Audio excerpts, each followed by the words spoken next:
Boa tarde, pessoal. Hoje a gente está iniciando uma série de lives do PPG Infis. A proposta aí da coordenação do PPG Infis é justamente essa, a gente ter uma série de lives a respeito de diversos temas. E hoje a gente vai iniciar com a live do professor Carlos Augusto, a live dele intitulada Características e Evolução dos Casos de Covid no Brasil, Modelagem e Simulação Numérica. E agora, neste momento, eu vou passar a palavra para o professor Augusto. Obrigado, professor Rodrigo.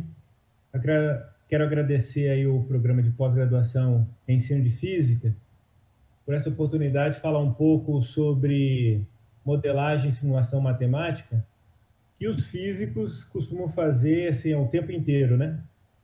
E recentemente eu entrei num grupo de discussão dos dados da Covid com colegas aí do Centro de Ciências Exatas do campus de Vitória, de Goiabeiras, e a gente começou a discussão e tentar descrever, fazer previsões, alguns diagnósticos, né, dessa doença aqui no Brasil. E agora eu cheguei no momento de ter alguns resultados que eu posso já estar discutindo com vocês. Bom, a ideia é eu falar um pouco sobre como eu fiz as análises, né? Qual foi o modelo que eu usei e quais são as previsões que eu encontrei. Então, eu vou passar alguns slides e já vou apresentando essa modelagem. Quem está colaborando comigo para essa apresentação é o professor Dr. Jefferson, lá do Pará, professor José André Lourenço, que é da UFES, e o grupo que eu estou participando, que tem discutido sobre a Covid, né, chama-se CCE UFES Covid-19, são 15 membros, aí está o nome de todo mundo aí, eu estou aqui entre eles, colegas aqui da UFES e colegas de fora também, como MSCAM, UNB, entre outros aí. Bom, as doenças infecciosas, elas não são uma novidade sobre a face da Terra. A gente tem vários patógenos que afetam alguma população. E o que a gente sabe da biologia é que esses patógenos servem para regular o tamanho da população. Então, no caso de uma epidemia, essa doença ela tem caráter transitório, como eu estou colocando aqui nos slides. Né? E é um surto que ocorre em um determinado tempo e que faz esse controle da população ou de uma região. E quando é pandemia? É quando essa enfermidade ela ganha um tamanho muito grande, né, geograficamente. Alguns exemplos aqui que eu posso só para relembrar, para contextualizar, né?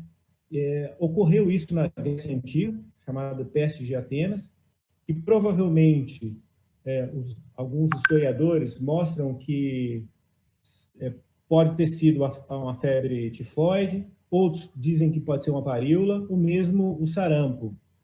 Essa peste dizimou 35% da população, essa é a estimativa da população ateniense.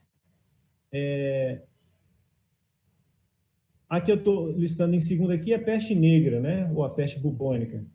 Aí no século XIV, dizimou um terço da população europeia.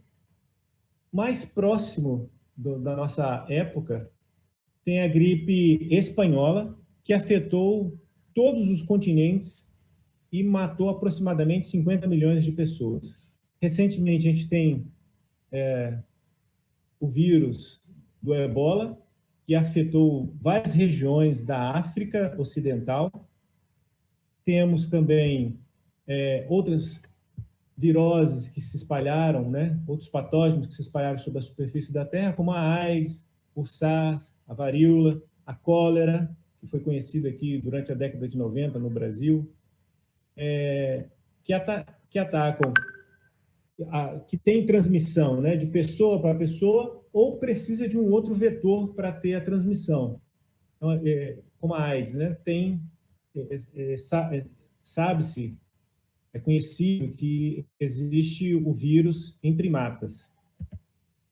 Bom, e esse ano apareceu a Covid aqui no Brasil, né? Bom, o vírus foi detectado pela primeira vez já há um tempo atrás, algumas décadas atrás.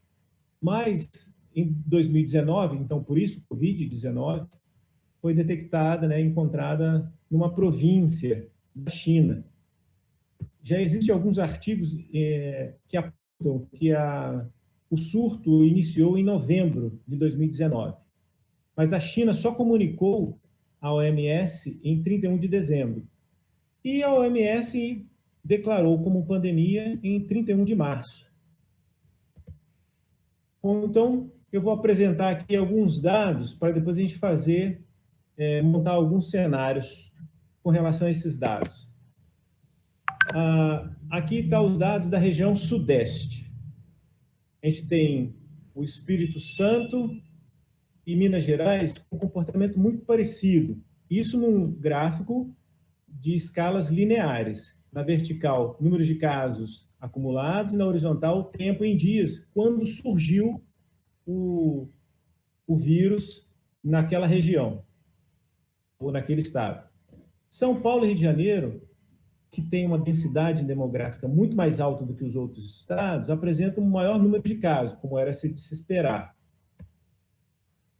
E aí começa uma discussão de quando a gente vai alcançar o pico dessa pandemia, aqui no Brasil ou nos estados. E no caso de interesse, depois eu vou centrar mais a minha discussão sobre o Espírito Santo.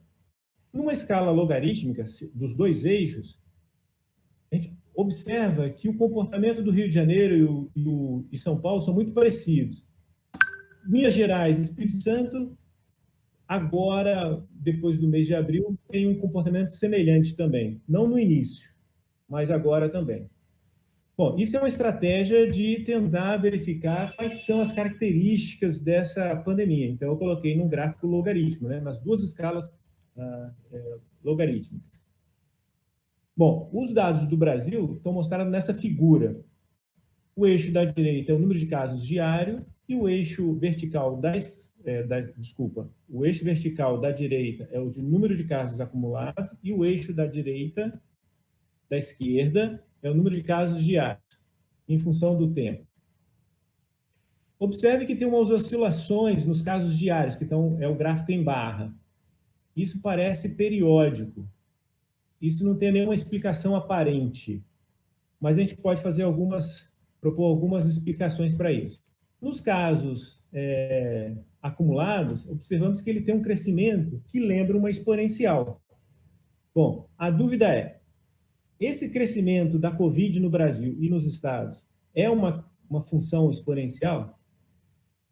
Se a gente colocar somente o gráfico anterior na escala linear, no eixo horizontal, e na vertical colocar na escala logarítmica, a gente observa que tem uma mudança, e aí eu coloquei algumas retas só para olhar, uma mudança de inclinação reta. Não é um ajuste, mas é só para visualizar o comportamento dos dados. Então, a gente tem aqui no mês de março o início o decreto do Ministério da Saúde que delega aos estados, né, a possibilidade de decretar isolamento social e quarentena. No Espírito Santo, foi decretado o distanciamento social no dia 19 de março, e aí os casos do Brasil, os outros estados vão fazendo isso também, e aí há uma mudança de inclinação. Aqui tem um exemplo bem interessante, que é do Pará. Agora, no início de maio, em Belém foi decretada pela prefeitura o lockdown. Foi o primeiro lugar do Brasil a decretar. Mas saiu recentemente, né? Saiu na segunda-feira, se não estou enganado. E por quê? Os governantes, os secretários de saúde, estão olhando para um gráfico tipo esse daqui. Aqui está um exemplo de como é que é visto no painel COVID do Espírito Santo. Eles colocam o eixo vertical na escala logarítmica, enquanto do tempo mantém na escala linear. O Pará, a mesma coisa. o eixo vertical, que é o número de casos confirmados de Covid, está na escala logarítmica, enquanto o horizontal está na escala linear. Isso sugere que nós chegamos ao ponto máximo da epidemia aqui no Brasil. Bom, isso é verdade ou não? Porque se for isso, a função que descreve os dados tem que ser uma exponencial. E o que a gente viu é que isso não funciona. Então, aqui estão os dados oficiais do Espírito Santo, o número de casos acumulados está no símbolo circular preenchido e em barras é o número de casos diários. Como no Brasil também tem aquelas oscilações, e me parece periódico, a cada 7 dias tem essa variação. Sobe, passa por um número de máximo, depois decresce e volta a subir de novo. Então, a gente coloca na escala logarítmica e repete o gráfico que o governo colocou no painel Covid. O eixo vertical logaritmo e o eixo horizontal na escala linear.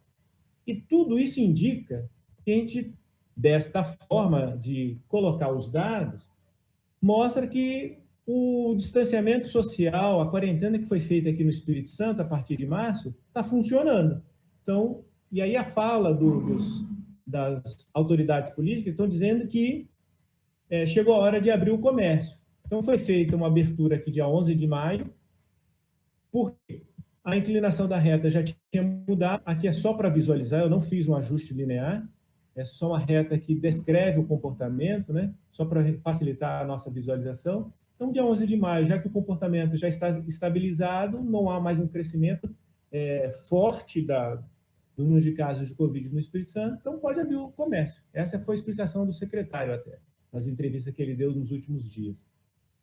E é compartilhada com os outros estados também. Na quarta-feira, teve uma apresentação do governador de São Paulo e do prefeito de São Paulo falando a mesma coisa. A curva que tem essa característica aqui indica que a doença está controlada no território. E aí pode abrir o comércio. Aqui o caso do Pará, que teve a abertura do comércio essa semana. E na segunda-feira vai abrir completamente. Essa é uma notícia nova que eu recebi hoje, do colega Jefferson, que mora lá. Belém falou que vai, além de ter retirado o lockdown na segunda-feira, vai permitir que todo o comércio volte a funcionar, inclusive as aulas, a partir de segunda-feira, agora em junho. Bom, o que a gente viu nas nossas análises, né, nessa discussão com esses dados, não é uma função exponencial pura. Então, eu vou tentar mostrar isso. Eu vou passar para o gráfico, então, para mostrar os dados que a gente tem aqui. Antes disso, como é que a gente faz a previsão desses casos, então? Né? Quando é que vai ser o pico? Que função descreve o comportamento?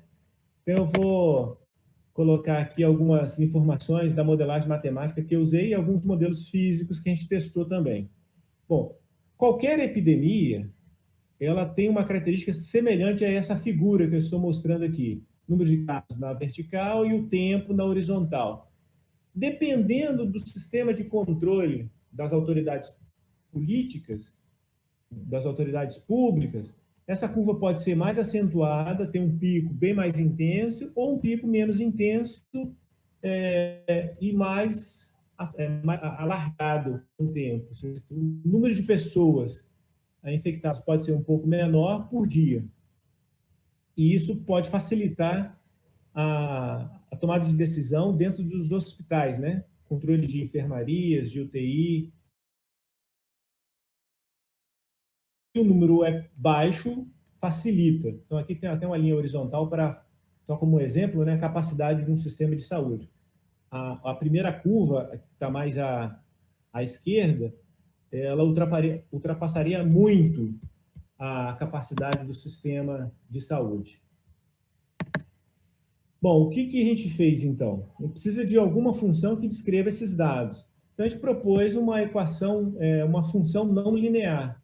Então, a gente usou um método de regressão não linear, a gente pega os dados observacionais, os dados que a gente tem sobre a COVID, usou um modelo, tem algumas variáveis, dependentes e independentes, e a função que tem alguns parâmetros que a gente usa para fazer os ajustes.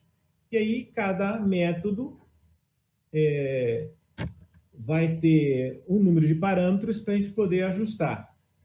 Então, a gente usou, nessa proposta, essas duas funções não lineares, uma que é a função de distribuição gama e a outra que é a função Johnson, Mel, Avrami. Eu vou acabar dizendo o nome errado esse último aí, Kolmogorov. Eu vou abreviar por JMAK, ou equação de Avrami, que eu vou usar o tempo inteiro. Ela é bastante difundida, utilizada na engenharia de materiais, na produção de aço, cerâmicas, polímeros, vidros. E eu observei que ela tem uma característica que descreve os dados da epidemia aqui no Brasil. No caso da função gaussiana, a gente tem esta equação aqui. Tem o parâmetro A, que é a área, tem o W, o XC, que é o ponto central da curva, Y0, que é a altura máxima da curva. No caso da função de Avrami, voltando aqui, no caso de usar uma função gaussiana, eu estou admitindo que os casos de COVID, eles são distribuídos igualmente em todo o território brasileiro, e é randômico as infecções, né? Então, tem essa suposição. Bom, e a equação utilizada na engenharia de materiais, né? Ela prevê como acontece a transformação de fases em materiais sólidos. E a função é descrita como f, 1 menos exponencial de kt elevado a n. Nos materiais sólidos, eu tenho uma estrutura cristalina que vai se transformando, por exemplo, de tetragonal para ortorrômbica. E isso muda as características do material. Por exemplo, dureza. As propriedades mecânicas do material podem ser modificadas mudando a estrutura cristalina. E como isso acontece? O modelo de Johnson, né, o modelo de Johnson, Mel, Avrami, tenta descrever isso. E algumas situações. E quais são essas situações? Se é uma temperatura constante, se não é uma temperatura constante, se é uma transformação homogênea, se é uma transformação heterogênea. Aí a gente adaptou isso para os casos de COVID. No caso da temperatura, a gente está indicando que esse parâmetro representa o número de pessoas circulando na rua. E a nossa hipótese é que o número de pessoas é constante ao longo do tempo. O f da função, ele é a fração de fases transformadas, de estruturas cristalinas transformadas. Aqui a gente vai dizer que é o número de pessoas infectadas, a fração da população infectada. O K da equação, ele representa, na engenharia de materiais, a taxa de nucleação e a taxa de expansão dos cristais. Então, eu tenho um cristal formando, ele pode ser uma semente, essa semente pode agregar mais átomos que estão livres para caminhar, e aí vai crescendo o cristal. Então, eu tenho uma taxa de nucleação e uma taxa de expansão. Por simplicidade, nós iremos usar esse K também constante. Ele vai representar para nós a taxa de nucleação da infecção, admitindo que a gente tem um grupo de pessoas que ficam infectadas, outras pessoas por esse grupo vai sendo infectado, e esse tamanho desse grupo vai aumentando em relação ao tempo. E vamos supor que está crescendo uniformemente, só para facilitar. E o N, ele é dito na literatura, como estou citando aqui, a Química Nova, como sendo a dimensão dos cristais. Então, eu traduzi isso para o tratamento da COVID como sendo a capacidade que uma pessoa tem de transmitir a doença. Fazendo associação direta. Dimensão 1, eu tenho possibilidade de contaminar uma pessoa. Dimensão 2, um cristal de dimensão 2, eu teria, N igual a 2, eu teria capacidade de infectar 2 pessoas, e assim por diante. O que a gente não fez nessa análise? Né? A gente não considerou o número de pessoas recuperadas e mortas. Os modelos de epidemiologia, eles consideram isso também. Então, eles consideram um grupo de pessoas suscetíveis, que podem pegar a doença, um grupo de pessoas infectadas, um grupo de pessoas recuperadas. Essas recuperadas podem ser as pessoas que ficaram imunes à doença, porque criaram anticorpos, ou pode ser pessoas que faleceram, ou quando tem vacinas. Esse modelo é chamado de SRI, pessoas suscetíveis, recuperadas e infectadas. Esse modelo tem variantes. Eu vou mostrar um resultado de um dos nossos colegas da UNB que fez esse tratamento. Eu não cheguei a fazer ainda, porque eu estou tentando compreender esse modelo. Mas aqui, neste modelo que eu estou usando, da função Avrami, eu não estou levando em consideração essas pessoas recuperadas e mortas. Bom, a função, então, mais uma vez aqui, é 1 menos exponencial de KT. T é o tempo, K aquela taxa de expansão, taxa de crescimento, e o N vai ser o número de contaminações. Bom, para pegar os dados e analisar, eu uso uma estratégia. Eu vou linearizar esta função. Aplico o logaritmo 2 vezes e faço uma comparação com uma função linear. E aí eu retiro o parâmetro N e o parâmetro K. Simples assim. Então, eu vou voltar agora eu vou para os resultados. Bom, usando a gaussiana para ajustar os nossos dados, eu peguei aqui, só como exemplo, os dados do Brasil. Eu fiz uma primeira análise no início do mês de maio, com os dados que tinham, e depois eu fiz mais da metade, ontem, eu fiz de novo outro ajuste com os dados mais recentes. Usando a função de distribuição gama, ela muda completamente a previsão do pico da epidemia e a quantidade de pessoas que vão ser infectadas.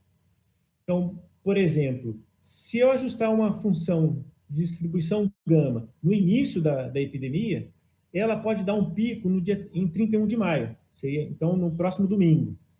Mas usando os dados mais recentes, a gente observa que a função gaussiana indica que o pico vai acontecer dia 25 de julho, isso para os dados do Brasil, e um total de infectados da ordem de 6,8 milhões de pessoas. É um cenário trágico, mas é o que os dados estão revelando pelos ajustes de regressão não linear. A qualidade desse ajuste aqui é maior do que 90%. É o que eu estou mostrando no gráfico aqui. Então, só para ver o detalhe, aqui os dados sendo, que eu comentei logo no início, né, os dados do Brasil, dos estados também oscilam muito. Isso é muito ruim para fazer ajustes, né? Mas é o que a gente tem. Isso pode ser por falta de notificação diária ou de testes diários. Existe uma dificuldade de cada secretaria de enviar o resultado dos testes. Então, isso pode explicar essas oscilações aqui. Bom, agora vamos ver os dados do Espírito Santo usando uma função de distribuição gaussiana, né? Então, a gente pega os dados do Espírito Santo, o número de casos diário, o pico deve acontecer dia 23 de julho e a área sobre essa curva me dá o total de infectados. Então, eu peguei a área, está na ordem de 129.500 casos, aproximadamente. Isso não levando em consideração quais são as medidas de mitigação, né, da doença aqui no estado. Bom, continuando. Vou pegar aqui agora usando a função de Avrami. A gente precisa obter os parâmetros de ajuste da função, que são dois, que é o K e o N. E aí, usando uma equação de uma reta, eu tenho o A e o B. Então, eu tenho Y igual a X mais B. Então, representado aqui nessa equação de Avrami. No Brasil, nós temos uma população de 210 milhões de pessoas, segundo o censo do IBGE, a estimativa do IBGE em 2019. Então, como é que a gente faz para descobrir o número de pessoas infectadas? A gente precisa achar essa fração de pessoas infectadas, descobrir quais são os parâmetros e multiplicar pelo número da população. E aí depois eu subtraio um número do outro e tenho os casos diários, né? E pegar os dados acumulados do Brasil, né, de pessoas infectadas, coloco numa escala logarítmica, tanto o eixo vertical como horizontal, e aqui eu coloquei o logaritmo natural, e aí vou verificar quais são os trechos lineares.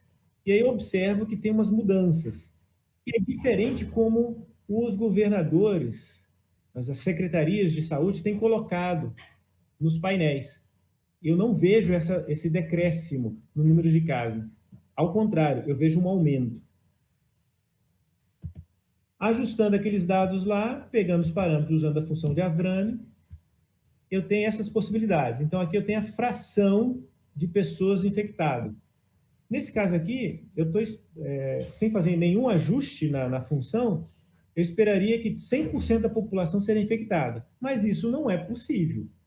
Por quê? Qualquer patógeno que atinge uma certa espécie, ela vai chegar até um certo limite e depois esse patógeno desaparece. Por quê? Vai aparecer anticorpos, se for a humanidade, né, aparece vacinas e outras estratégias para diminuir as infecções, né? Então, eu tenho que fazer uma correção. Mas aqui é só um exemplo para mostrar aqui como fica a minha análise. Eu tenho que achar o F, e o F eu multiplico pela população, e aí eu tenho o número de casos acumulados. Subtraindo um do outro, eu tenho os casos diários. Aqui é só para mostrar o detalhe, né, do ajuste dos dados que estão aqui no símbolo quadrado, e a curva verde é a que mais se aproxima dos dados oficiais do Brasil, número de casos acumulados da Covid. E isso considerando 100% da população brasileira infectada. E aí o número de casos diários fica com essas possibilidades. O N, para mim, eu falei no início, representa o número de possibilidades de contágio. Então, uma pessoa pode contagiar 4,2, 6,7. Não é um número inteiro, mas naquele artigo que eu citei lá atrás, da Química Nova, ele indica que quando há números fracionários daquele expoente, isso pode indicar impurezas. Então, eu estou associando isso aqui aos casos de subnotificações, que pode existir e que vários trabalhos, vários artigos publicados já estão dizendo sobre os dados do Brasil. Existe subnotificação. Depois eu vou detalhar um pouco isso, sobre a subnotificação, porque eu fiz uma modelagem sobre isso, simulei alguns cenários. Bom, então seria uma situação bem ruim. A gente teria essa doença provavelmente durando aqui um ano. E o cenário da curva azul é bem catastrófico, né? Você teria uma população contaminada muito rápido e dificultaria muito o sistema de saúde absorver todos eles, mesmo o público, tanto quanto o privado. Aqui é só para mostrar o detalhe, que a curva verde é a que se ajusta melhor, então eu estou achando que tem o número de pessoas que podem ser infectadas por uma única pessoa é 4,7. Aí eu fixei o parâmetro B, que representa o K, né? Então, o exponente de B, lá do ajuste linear, na escala logarítmica, dá o valor do K. Fixei o K e variei o N, ou seja, se eu variar essa quantidade de pessoas que eu vou infectando, então o número de casos aumenta. Então, da direita para a esquerda, o número de contágio aumenta, então deve aumentar a infecção. Então, está bem... esse resultado está bem coerente com a hipótese que eu fiz inicialmente. Vamos pegar aqui os dados coletados do Espírito Santo e usar a mesma função. O parâmetro vai variando, e eu quero que vocês prestem atenção que em todos os slides, em todas as simulações que eu fiz, aparece o número 4. Aqui do Espírito Santo é esse. Então, vou mostrar aqui no detalhe.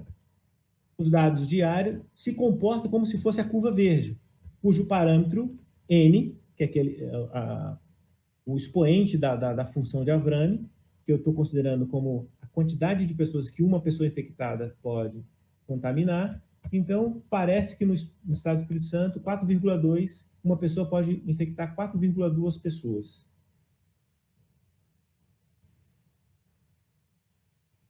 Bom, nos casos anteriores, eu considerei que a população seria 100% contaminada. Então, eu vou fazer as correções. desses dados. Então, com alguns possíveis cenários. Eu vou considerar o isolamento social, a subnotificação e a porcentagem de contágio da população comparada com os países que já passaram pelo pico da epidemia. Então, eu vou usar essa informação para fazer outras modelagens. Bom, no Espírito Santo, a gente tem 4 milhões de pessoas. No painel COVID, tem os dados do índice de isolamento no Espírito Santo, calculado a partir da movimentação dos celulares das pessoas. E o índice, nessa semana, estava em torno de 48%, quase 49%. Então, essas pessoas que estão circulando nas ruas, que é uma das hipóteses do modelo, estão mais suscetíveis daquelas pessoas que estão em casa isoladas, porque o vírus precisa de um contato entre as pessoas, de proximidade. Então, provavelmente, eu tenho 2 milhões e 65 mil pessoas nas ruas suscetíveis, mas que estão expostas ao vírus. Usando isso, a curva muda para dias mais próximos do que a gente tem agora. Nos casos anteriores, a gente teria mais de um ano funcionando a doença. Agora começa a aparecer algumas possibilidades do pico da doença ocorrer ainda este ano, como mostra a curva marrom e a curva magenta. Então, eu vou fazer no detalhe aqui, só para vocês verem qual é a curva. Os dados do Espírito Santo também são oscilantes, número de casos diários de confirmação de Covid, está entre a curva verde e a curva magenta. Então, existe essa possibilidade. Se eu tivesse que apostar, eu diria que seria a magenta. Teria 6,1, porque os dados estão aumentando agora. Estão subindo e seguindo o modelo da curva magenta. Aí eu fixei o parâmetro da curva anterior aqui, a verde, que é que os dados estavam se ajustando melhor, até 60 dias. A partir de agora, que já está com quase 80 dias da doença já no Espírito Santo, eu usei o N igual a 4,3. Fixando o valor do K, aí nesse caso aqui eu só mantive o B, só por uma questão de estratégia, de escrita, quando eu estou trabalhando no artigo sobre esse problema, né? Fixei o K e variei o índice de isolamento ao longo do período epidemiológico. E vocês observam que quanto maior for o índice de isolamento, quanto mais pessoas ficarem em casa, menos, uma quantidade muito menor de pessoas vai ser infectadas. Como, por exemplo, 70% está aqui menos do que 8 mil. A curva vermelha, que é o caso que está no Brasil hoje, que está no Brasil, está no Espírito Santo, você teria, neste dia, 300 aproximadamente, desde o início da epidemia, da pandemia, você teria algo da ordem de 17 mil pessoas contaminadas naquele dia. Isso é impraticável, não dá, o sistema de saúde não daria conta, porque a área sobre essa curva aí é muito grande, a quantidade de pessoas seria muito maior. Agora eu vou levar em consideração, para análise, a subnotificação. Vários jornais, mídias, blogs, e alguns artigos indicam, artigos científicos, publicados em revistas e periódicos internacionais, indicam que o Brasil não testa em grande quantidade a população para saber quem é que está com a doença ou não. Olhando os dados que a gente tem por aí, o número que pode ser é pelo menos 4 vezes maior. No mínimo, 4 vezes maior. Porque basta pegar o painel COVID do governo federal, que a gente encontra lá um aumento substancial de síndrome respiratória aguda grave. Há um aumento de 466% neste período que está acontecendo a pandemia no Brasil, da infecção da Covid. Esse trabalho aqui, que é um dos nossos colegas da UNB, que participa aí do grupo Covid-CCE, aqui da UFES, eles estimaram o número real de infecções aqui no Brasil e no Espírito Santo. Então, eu vou mostrar aqui o caso do Espírito Santo, que é o que a gente está discutindo. Então, eles analisaram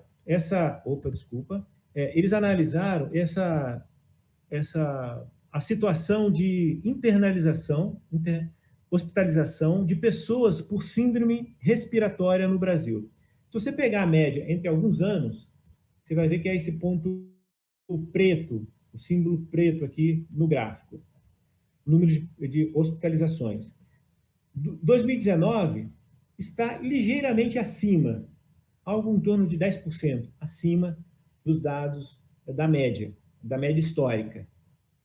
E nas mesmas semanas na mesma semana, nas primeiras semanas do ano, a gente tem um aumento substancial de casos de síndrome respiratória, SARS. Bom, se houve só um aumento de 10% em relação à média, o restante, 90%, deve ser de Covid, que não está sendo registrado no painel Covid do Brasil. Então, aqui já sugere um número muito maior de infecções por Covid e que não estão sendo noticiadas. Nesse artigo aqui, eles sugerem que o número pode estar entre 18 e 46. Então, são dois colegas. Um é graduando e o outro é pós-graduando, lá da UNB, do Instituto de Física. Eles trabalham com um modelo epidemiológico SIR, né? Suscetível, infectados e recuperados, com uma variação, que eles colocam também pessoas expostas, pessoas que foram a óbitos e as pessoas que ficaram imunizadas. O modelo deles dá isso daí. Aí eu previ, então, que a gente podia multiplicar esse número por 10. De onde que saiu esse número? Se a gente pegar o número de óbitos registrados no painel de registro civil, vai encontrar que os óbitos no Espírito Santo aumentaram 1000%, fazendo uma relação linear de 2019 para 2017, um aumento de 10 vezes. Então, em 2019 foram 6 mortes por síndrome respiratória. E 2020, nesses primeiros meses do ano, houve 62 mortes. Então, eu propus fazer uma correção por 10. E aí tem essas possibilidades aqui. Então, o parâmetro N e o parâmetro K, abreviado aqui pelo parâmetro B, tem esses valores aqui e vão dar essas características. Então, o pico da doença já ocorre neste ano, mas com uma grande quantidade de pessoas infectadas. Por exemplo, a curva azul, que é o N próximo de 4, daria num pico no dia 240, 250, algo da ordem de 28 mil pessoas. Então, teria muitas pessoas infectadas num dia só, e ao longo da história epidemiológica seria muito mais. Aqui só um detalhe do ajuste, né? Eu não tenho certeza se vai ser a curva azul ou se vai ser a curva verde, então não sei se é 3,5 ou se é 3,9, mas tem que esperar um pouco mais de tempo, chegar pelo menos a 100 dias para os dados tomarem a decisão, qual a curva que eles vão seguir, né? Por assim dizer. Bom, uma outra possibilidade de ajuste é se nós fizermos uma estimativa pelo percentual de pessoas infectadas na população, mas olhando para o passado.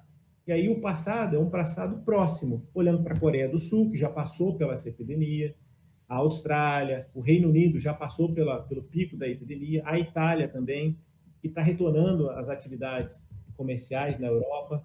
Os Estados Unidos já tem um controle já da doença. E aí o percentual de pessoas, eu fiz isso aqui semana passada, se não me falha a memória, o percentual de pessoas infectadas em relação à população, na Coreia é muito baixo, 0,02%. Nos Estados Unidos, que tem o maior número de pessoas contaminadas, foi 0,4%. Na Espanha, que teve o surto foi muito forte, né, de início, teve aproximadamente 0,6% da população infectada. No Brasil, a gente tem da ordem de 0,1, tendendo para 0,2, porque o número de casos tem aumentado demasiadamente nessas últimas semanas. No Espírito Santo também.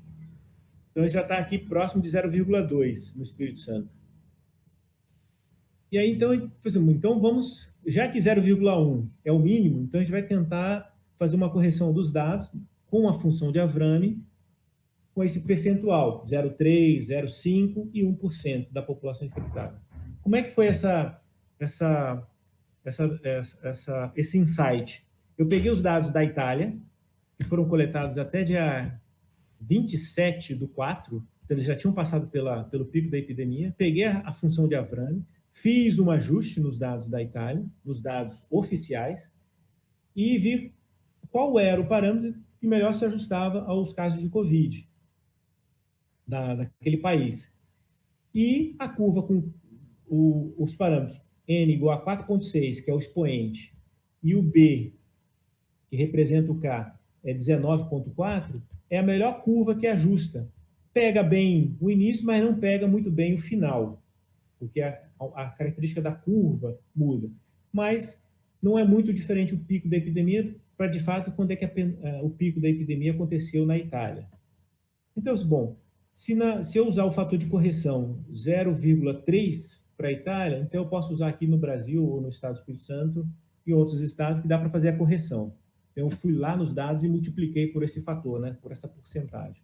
No Brasil, fazendo essa correção com 1% estimando a população infectada ser 1% do total, esses são os ajustes que eu consegui. Que, mais uma vez, eu chamo a atenção. O número fica oscilando em torno de 4. A curva que está melhor se descrevendo agora é a preta pontilhada. E a azul deixou de ser. Ou seja, tem alguma coisa acontecendo. Você tem um grupo de pessoas muito grande circulando, infectando umas às outras. E aqui a capacidade está da ordem de 4,5 pessoas por pessoa infectada, que infecta e consegue infectar mais 4,5 pessoas. Vamos pegar as estimativas do Espírito Santo agora. Fazendo 0,3, parecido com o da Itália, né? Você teria 0,3% da população infectada. Os dados vão indo muito bem, até aqui a 70º dia de contaminação, de infecção no estado, mas depois os dados começam a divergir. Então vamos tentar outro ajuste. Foi para 0,5%. Estava indo tão bem, quando chegou aqui no dia 60, começou a divergir também, parece tendendo para a curva azul, que não captura o início da infecção aqui no estado. Então eu testei agora 1%, e se ajustou muito bem. E aí começa aquelas oscilações que eu comentei no início da apresentação. Tem muita oscilação nos dados, mas a curva verde é a que mais se aproxima dos dados. O pico da epidemia vai ser aqui no estado no dia 19 de junho, e devemos ter aí 40 mil pessoas infectadas, que é 1% da população.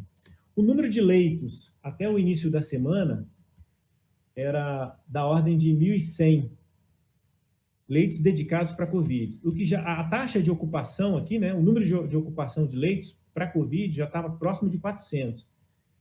Somando esse número de pessoas contaminadas aqui que precisam de leitos de UTI, por exemplo, deve faltar em algum momento vagas nos hospitais, públicos e privados.